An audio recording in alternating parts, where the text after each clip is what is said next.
Hello guys, here we're using this clip and when we're going to take a section of hair from the front and then roll it down and adding it to the different clips, and it looks super duper beautiful to look at.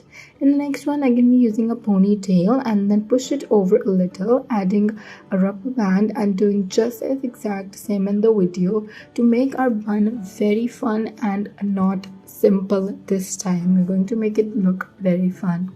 In the next one, again we're using this big pin with 3 pins along. We're going to use section of hairs and pin it in, and then we're going to braid down the rest of the hairs and then secure them with the bobby pin. In the next one, again we're using our ponytail and a bun. Then we are adding a very elegant look. In the next one, again we're using this clip. Then we're going to make our hair roll over and clip it, and just as simple. Never forget to add the details. In the next one, we're going to use a ponytail and then turn it inside out. Then we're going to use a rubber band and then place it over. It looks like a Japanese doll.